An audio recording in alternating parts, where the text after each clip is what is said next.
This is a Black Nouveau web exclusive. Diversity trainer and human rights activist Jane Elliott spoke at Milwaukee's NAACP recent Freedom Fund dinner. We had a chance to talk to her. Here's part of that interview. For people who don't know you, tell us a little bit about yourself. Well, I'm a third grade teacher in a country school in Riceville, Iowa, and I am here at the NAACP speaking because the day after Martin Luther King Jr. was killed by a society that hated him because he was going to change the economic situation in this country, I did an exercise in discrimination with my third grade classroom to let my little third graders, all white, all Christian children, find out how it feels to be something other than white in the United States of America. I split them according to the color of their eyes and treated those who had their own color eyes for the day the way we have traditionally treated blacks, Native Americans, Asians, all those Jews, all those who are different in appearance or in religion. And we learned more that day than I wanted to know. What did that study show you? Oh, it showed me a lot of things. Number one, it showed me that racism is a learned response. Nobody's born a bigot. You have to teach bigotry, and that's what we do in this country. I found out how it feels to be on the receiving end of racism because I'm blue-eyed, and the brown-eyed children were on the top in that first day.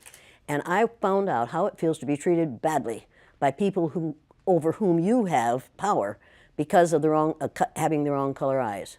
I found out how it feels to be subjected to unbelievable and unreal discrimination because of a physical characteristic over which I had no control. I thought I knew about racism. I thought I knew about child psychology. I knew nothing. All I knew was what I had learned in school.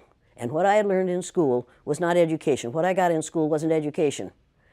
It was indoctrination.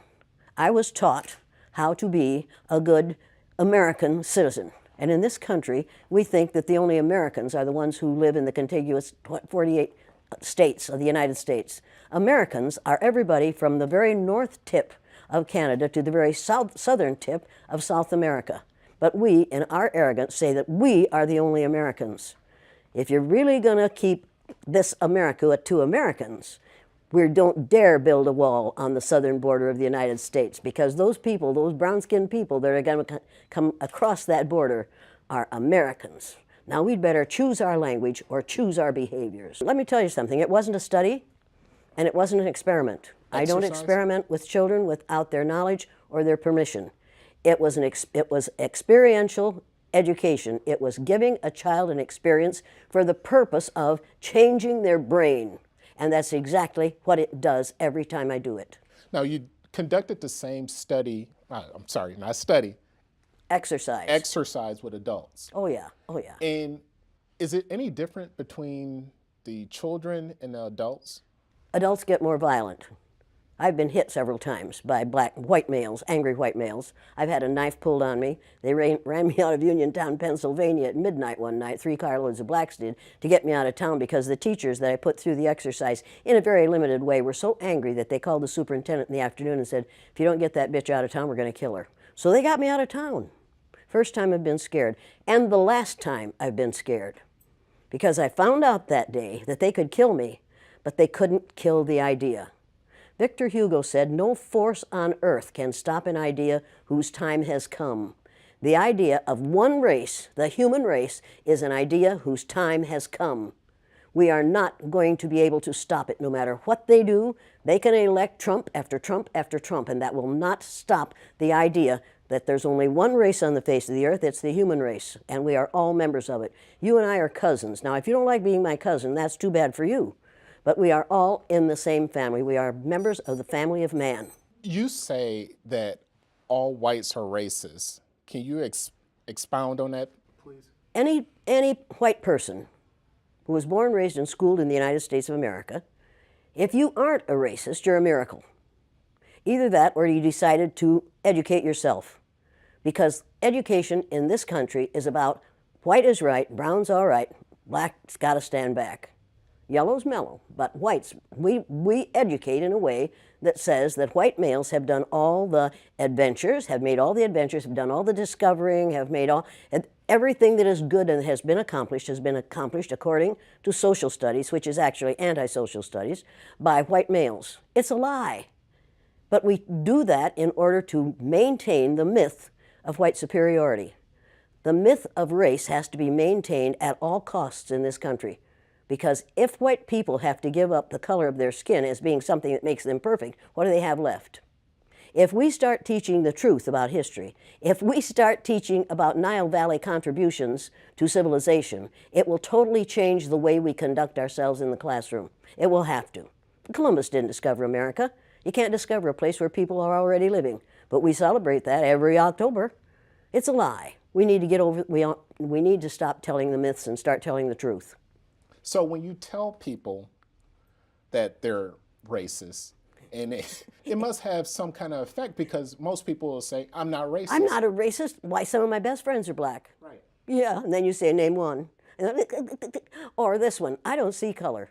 And when some woman says to me, I don't see color, I say, I knew that. If you saw color, you wouldn't dye your hair that way. Or I say, if you saw color, you wouldn't wear that shirt with those pants. I believe that you don't see color. It's an attempt to deny skin color.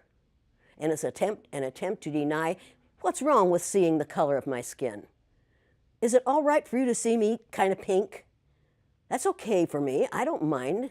And I suspect that you don't mind being seen the color you are. You have a right to be what you are. And until people in this country and people in this world get it into their heads that the first modern human beings that evolved on this earth were black women. They evolved in sub-Saharan Africa about 280,000 years ago, and every human being on the face of the earth today has the memory of those black women's genetic structure in their genes. Now, we don't want to admit that, but that's the way it is. And as people moved farther and farther from the equator, their bodies produced less and less melanin, so their hair, their skin, and their eyes got lighter. As they moved into the east, they ate a lot of fish and a lot of vegetables, so their skin took on a different tone.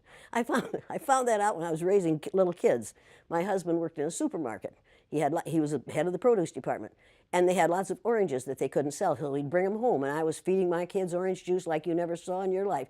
They began to have an orange cast to their skin. I thought they had a liver problem. So I took him to the doctor, and she said, what are you feeding these kids? I said, well, lots of orange juice. She said, stop it if you want them to stop being orange. Now, if you think that skin color isn't anything other than the body's natural reaction to the natural environment, get over it. So if all white people are racist, according to you, can they be reprogrammed? Well, of course they can. Of course they can. How? Of course they can be. It's called education. I'm an educator.